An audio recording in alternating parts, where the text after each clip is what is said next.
नमस्कार, आप देख रहे हैं आज न्यूज तक। हम बनेंगे आपकी आवाज। नमस्कार दोस्तों, मैं हूं आपके साथ वसीम खान और आप देख रहे हैं अपना पसंदीदा न्यूज चैनल आज न्यूज तक। हम बनेंगे आपकी आवाज। आज न्यूज तक चैनल में दोस्तों आपका बहुत बहुत स्वागत है। आइए नजर डालते हैं आज की खास खबर। बहनों और भाइयों, विकास और विरासत और गरीब कल्याण की जिन योजनाओं को पिछले 10 वर्ष के अंदर इस देश ने मूर्त रूप लेते हुए देखा है, वह अभूतपूर्व है, अभिनंदनीय है और भारत को विकसित भारत के रूप में स्थापित करने के लिए एक महत्वपूर्ण आधार स्तंभ के रूप में हम सबको प्राप्त हुआ है। इस सब के प्रति कृतज्ञता ज्ञापित करने का एक अवसर लोकसभा चुनाव 2024 हम सबको प्राप्त हुआ है। मेरी आप सबसे अपील है, अलीगढ़ और हाथरस की जनता जनार्दन को तो प्रधानमंत्री जी ने वह सब कुछ दिया जो यहाँ की जनता जनार्दन की दशकों से मांग थी। जो लोग कभी इस बात के लिए नहीं सोचते थे कि यहाँ पर भी इस प्रकार के कार्य हो पाएंगे, उन सभी लोगों की अपेक्षाओं पर खरा उतरते हुए याद करिए, महान स्वतंत्रता संग्राम सेनानी राजा महेंद्र प्रताप सिंह के नाम पर विश्वविद्यालय की स्थापना के लिए आदरणीय प्रधानमंत्री जी स्वयं आए थे। अब विश्वविद्यालय बनकर के तैयार होकर के सत्र भी प्रारंभ कर चुका है। डिफेंस कॉरिडोर इसी अलीगढ़ को प्राप्त हुआ है। और बहनों और भाइयों, आपने अयोध्या देखी होगी, रामनवमी के अंदर भगवान राम का सूर्य तिलक 500 वर्षों का इंतजार समाप्त करने और इस अद्भुत अलौकिक अवसर का आप सबको आनंद और गौरव प्रदान करने वाले आदरणीय प्रधानमंत्री जी हम सबके सामने हैं। बहनों और भाइयों, जिन सपा बसपा कांग्रेस के लोगों ने आपको विकास से वंचित रखा, आपकी आस्था के साथ खिलवाड़ किया, आपकी सुरक्षा को सेंध लगाने का प्रयास किया, अब अवसर आ गया है चुनाव के माध्यम से उनकी किस्मत पर अलीगढ़ का ताला लगा करके तीसरी बार प्रधानमंत्री मोदी जी को देश की सत्ता सौंपे।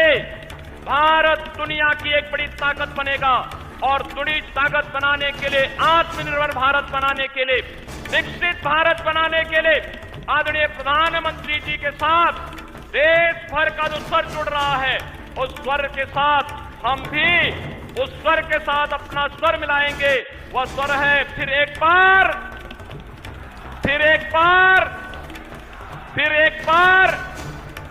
अब की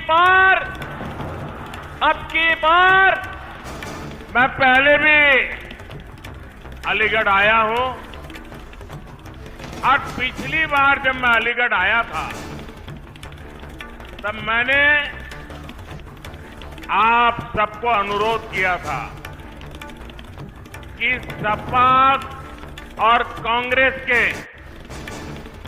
परिवारवाद, भ्रष्टाचार और तुष्टीकरण की फैक्ट्री में ताला लगा दीजिए।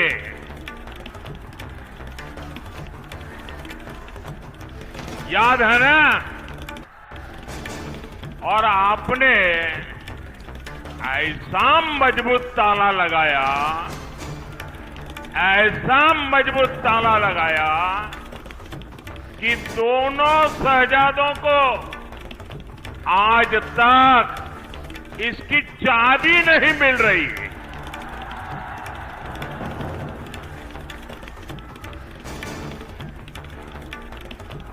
आज मैं अलीगढ़ की जनता को, हाथरस के मेरे भाई बहनों को फिर एक बार प्रार्थना करने आया हूं, आपका आशीर्वाद लेने आया हूं। और मेरी आपसे प्रार्थना ये है कि अच्छे भविष्य की, विकसित भारत की चाबी भी आप ही के पास है। अब देश को गरीबी से पूरी तरह से मुक्त करने का समय आ गया है। अब देश को भ्रष्टाचार से पूरी तरह मुक्त कराने का समय आ गया है। अब देश को परिवारवादी राजनीति से मुक्त कराने का समय आ गया है और इसके लिए जरूरी है फिर एक बार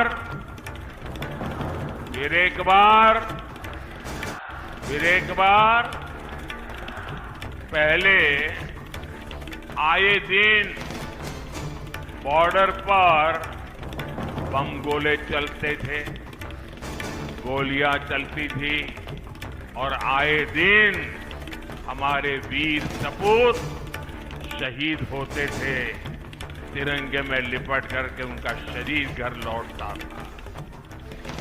आज ये सब बंद हो गया कि नहीं हो गया?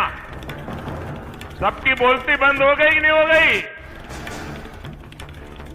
उनकी तोप और बंदूक बारूद सब बिक गए कि नहीं बिक गए? पहले आए दिन आतंकी बम फोड़ते थे, सीरियल ब्लास्ट होते थे, अयोध्या को नहीं छोड़ा, काशी को नहीं छोड़ा, हर बड़े शहर में आए दिन बम धमाका। अब सीरियल बम धमाकों पर भी अब फुल स्टॉप लग गया है कि नहीं लग गया है? और जो फर्स्ट टाइम वोटर है ना, उनको शायद याद नहीं होगा, तब वो 5 साल, 7 साल, 8 साल, 10 साल के होंगे। जरा याद कीजिए, आपके परिवार में पूछिए, उस समय अखबारों में, टीवी पर एडवर्टाइजमेंट आता था और एडवर्टाइजमेंट क्या होता है कि कहीं पर भी कोई लावारिस चीज दिखाई दे तो उसके दूर रहना, उससे छूना मत। कहीं बैग दिखाई दे, कहीं कुकर दिखाई दे, कहीं टिफिन का बॉक्स दिखाई दे, उधर पास मत जाना, तुरंत पुलिस को जानकारी देना। ये आए दिन सूचना दी जाती थी। एयरपोर्ट पे जाओ तो इसका अनाउंसमेंट होता था, रेलवे स्टेशन पर जाओ उसका अनाउंसमेंट होता था, बस स्टेशन पर जाओ अनाउंसमेंट होता था कि लावारिस चीजों को हाथ में लगाओ। इन मेरे फर्स्ट टाइम वोटर है ना, तब बहुत छोटे थे, उनको मालूम नहीं होगा। ये सरकार लगातार बोलती थी, सूचना देती थी। क्यों? क्योंकि लावारिस चीजों में बम रखे जाते थे और कोई निर्दोष व्यक्ति उसको हाथ लगाता था, वो मौत के घाट उतर जाता था। भाइयों बहनों, ये मोदी योगी का कमाल है, ये सारा बंद हो गया। हुआ कि नहीं हुआ? शांति मिली कि नहीं मिली? और जब शांति मिलती है तो सुरक्षा मिलती है तो विकास होता है कि नहीं होता है? पहले आर्टिकल 370 के नाम पर जम्मू कश्मीर में अलगाववादी शान से जीते थे और हमारे फौजियों पर पत्थर चलाते थे। अब इन सब पर फुल स्टॉप लग गया कि नहीं लग गया? लग गया कि नहीं लग गया? पहले अलीगढ़ में भी आए दिन कर्फ्यू लगता था, अगल बगल के लोगों को अलीगढ़ आना है तो फोन करके पूछते थे, भाई शांति है ना, मैं आऊं तो चलेगा ना। शादी की तारीख तय करनी हो तो पूछते थे, यार कहीं दंगा हो जाए, ऐसे इलाके में शादी नहीं करेंगे, कहीं और करेंगे। ये हाल था कि नहीं था? ये गया कि नहीं गया? ये योगी जी ने करके दिया है आपको। साथियों, दंगे, हत्या, गैंगवॉर, फिरौती, ये सब तो सपा सरकार का ट्रेडमार्क ही था। यही उनकी पहचान थी और उनकी राजनीति भी उसी से चलती थी। एक समय था जब हमारी बहन बेटियां घर से बाहर निकल नहीं पाती थी। योगी जी की सरकार में अपराधियों की हिम्मत नहीं है कि वो नागरिकों का अमन चैन बिगाड़े। साथियों, कांग्रेस, सपा जैसी पार्टियों ने हमेशा तुष्टीकरण की राजनीति की और मुसलमानों के राजनीतिक, सामाजिक, आर्थिक उत्थान के लिए कभी कुछ नहीं किया। और जब मैं पसमानदा मुसलमानों की मुसीबत की चर्चा करता हूं तो इनके बाल खड़े हो जाते हैं, क्योंकि ये ऊपर के लोगों ने मलाई खाई है और ये पसमानदा मुसलमानों को भी उसी हालत में जीने के लिए इन लोगों ने मजबूर कर दिया है। साथियों, इसी क्षेत्र में 3 तलाक से पीड़ित कितनी ही बेटियों का जीवन तबाह हो गया था। और सिर्फ बेटियों का नहीं, और 3 तलाक के कारण मुसीबत में आई उस बेटी, उसके पिता, भाई, परिवार सब परेशान हो जाते थे। अब मोदी ने 3 तलाक के खिलाफ कानून बनाकर उनका जीवन भी सुरक्षित किया है।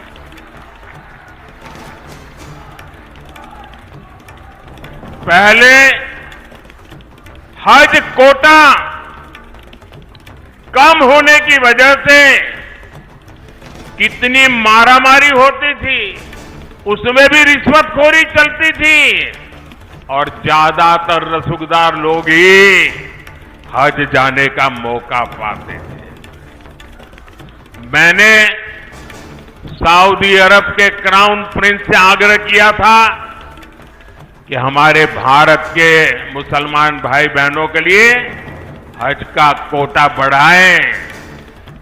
आज न सिर्फ भारत का हज का कोटा बढ़ा है, बल्कि वीजा नियमों को भी आसान बनाया गया है। सरकार ने एक बहुत बड़ा अहम फैसला लिया। पहले हमारी मुस्लिम माताएं बहनें अकेली हज करने जा नहीं सकती थी। सरकार ने महिलाओं को बिना महरम हज जाने की अनुमति भी दी और मुझे हजारों ऐसी बहनें आशीर्वाद दे रही हैं। अलीगढ़ में हवाई अड्डा बन गया, पड़ोस में जेवर में इंटरनेशनल एयरपोर्ट बन रहा है, गाजियाबाद अलीगढ़ नेशनल हाईवे बन गया, अलीगढ़ कानपुर नेशनल हाईवे बन गया, हाथरस भी मथुरा बरेली एक्सप्रेसवे से जुड़ रहा है। अलीगढ़ और हाथरस दोनों रेलवे स्टेशन आधुनिक बनाए जा रहे हैं। ये एएमयू तो थी यहाँ, अब राजा महेंद्र प्रताप यूनिवर्सिटी का भी निर्माण पूरा होने वाला है। ऐसे ढेर सारे काम इस क्षेत्र में हुए हैं।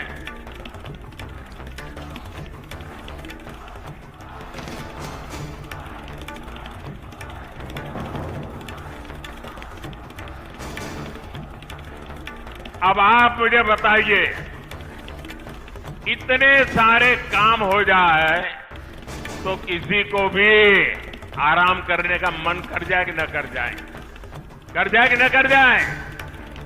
लेकिन ये मोदी है, आपके लिए जीता है, वो रुकना जानता नहीं है। और इसलिए क्योंकि मैंने तय किया है, आपका सपना ही मेरा संकल्प है। मेरा पल पल आपके नाम है। मेरा पल पल देश के नाम है। 24/7 फॉर 2047। न मोदी रुकने वाला है, न मोदी थकने वाला है, और न मोदी मौज करने के लिए पैदा हुआ है। मोदी मेहनत के लिए पैदा हुआ है। वो आपके भविष्य के लिए, आपके बच्चों के भविष्य के लिए मेहनत करने में कोई कमी नहीं रखूंगा। कांग्रेस और इंडी गठबंधन की नजर अब आपकी कमाई पर है, आपकी संपत्ति पर है। कांग्रेस के शहजादे का कहना है कि उनकी सरकार आई तो कौन कितना कमाता है, किसके पास कितनी प्रॉपर्टी है, किसके पास कितना धन है, किसके पास कितने मकान है, उसकी जांच कराएंगे। इतना ही नहीं, वो आगे कहते हैं कि ये जो संपत्ति है उनको सरकार अपने कब्जे में लेकर उसको सबको बांट देगी, ये कहते हैं। ये मैनिफेस्टो उनका कह रहा है। भाइयों बहनों, आप सोचिए, हमारी माताओं बहनों के पास सोना होता है। ये सोना अवसरों पर सिर्फ शरीर पर पहन करके प्रभाव पैदा करने के लिए नहीं होता है। हमारे देश में माताओं बहनों के पास जो सोना होता है, कितना ही कम क्यों न हो, वो स्त्री धन होता है, पवित्र माना जाता है, कानून भी उसकी रक्षा करता है। अब इनकी नजर कानून बदलकर हमारी माताओं बहनों की संपत्ति छीनने का भी खेल खेला जा रहा है। उनका मंगलसूत्र, उस पर उन लोगों की नजर है। माताओं बहनों का सोना चुराने का इरादा। इतना ही नहीं, वो सर्वे करना चाहते हैं कि जो नौकरी पेशा वर्ग है, जो कर्मचारी हैं, उन्होंने अपनी बच्चों की पढ़ाई के लिए, बच्चों की शादी के लिए जो एफडी की है, फिक्स डिपॉजिट की है, किसकी कितनी सैलरी और कितनी एफडी है, उसकी भी जांच होगी। किसके पास एक वाहन है, किसके पास 2 वाहन है, उसकी भी जांच होगी। यानी किसके पास कितनी जमीन है, उसकी भी जांच होगी। व्हीकल कितने हैं, उसकी जांच होगी। कांग्रेस इसका सर्वे कराएगी और फिर कांग्रेस कब्जा करेगी।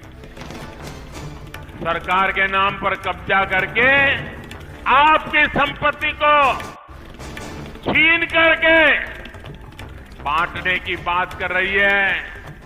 कांग्रेस यहां तक जाएगी, अगर आपका गांव में पुराना पैतृक घर है, बच्चों के भविष्य के लिए आपने शहर में हमारा छोटा फ्लैट ले लिया, और अगर पता चला कि आपका गांव में भी एक घर है तो 2 में से 1 छीन लेंगे कि आपको 2 की जरूरत नहीं है, जिसको नहीं उसको दे देंगे। कांग्रेस के लोग कहेंगे कि आपके पास गांव में एक घर तो पहले से ही है। ये माओवादी सोच है, ये कम्युनिस्टों की सोच है। ऐसा करके कितने ही देशों को वो पहले बर्बाद कर चुके हैं। अब यही नीति ये कांग्रेस पार्टी और इंडिया अलायंस भारत में लागू करना चाहती है। आपकी मेहनत की कमाई, आपकी संपत्ति पर कांग्रेस अपना पंजा मारना चाहती है। आपका स्त्री धन लूटना चाहती है। माताओं बहनों का मंगलसूत्र अब सलामत नहीं रहेगा, ये कांग्रेस ने कहा है। आपको याद होगा, देश आजाद हुआ तब से सेना की हर खरीद में घोटाले करने वाली कांग्रेस कभी भी यहां डिफेंस कॉरिडोर नहीं बनवा सकती। बीजेपी की वजह से अब हमारा यूपी आत्मनिर्भर भारत, आत्मनिर्भर सेना का बहुत बड़ा हब बनने जा रहा है। और जो लोग योगी जी की पहचान सिर्फ बुलडोजर से करते रहते हैं, मैं उनकी जरा आंखें खोलना चाहता हूं, उनकी आंखें खोलना चाहता हूं। उत्तर प्रदेश में आजादी के बाद जितना औद्योगिक विकास नहीं हुआ वो अकेले योगी जी के कालखंड में हुआ है। 1 डिस्ट्रिक्ट 1 प्रोडक्ट का उनका मिशन आज पूरे देश में नई इज्जत बना रहा है। आपने सिर्फ बुलडोजर की बातें कही, अगर विकास को नई ऊंचाइयों पर कोई ले गया है तो योगी जी की सरकार ले गई है। और काशी के सांसद के नाते मैं उत्तर प्रदेश का सांसद हूं, ये मेरे भी माननीय मुख्यमंत्री है। मैं गर्व अनुभव करता हूं कि मेरे पास ऐसे साथी हैं।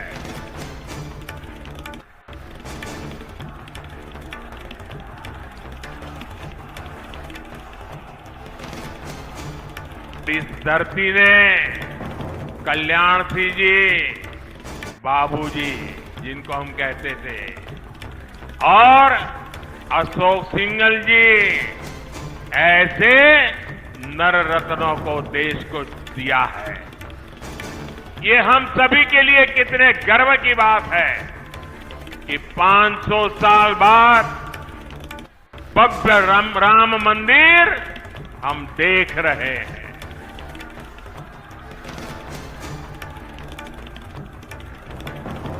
और जब भव्य राम मंदिर की बात आती है ना तो उनकी नींद उड़ जाती है।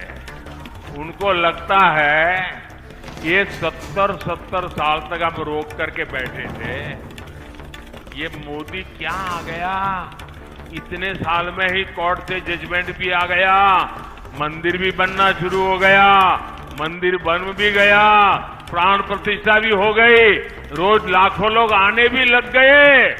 अब इनकी नींद उड़ गई है, मैं क्या करूं बताओ। और इसलिए इतने गुस्से में है, ये इतने गुस्से में है कि प्राण प्रतिष्ठा के निमंत्रण को ठुकरा दिया। कोई ऐसा करेगा क्या? करेगा क्या? मुझे जब प्राण प्रतिष्ठा का निमंत्रण देने आए थे ना, तो मैंने जूते निकाल करके उस निमंत्रण कार्ड को हाथ में लेकर के अपने सर पे लगाया था। मैं उसे मेरा भाग्य मानता था। भव्य राम मंदिर आज के भारत को विकसित होने का आशीर्वाद दे रहा है।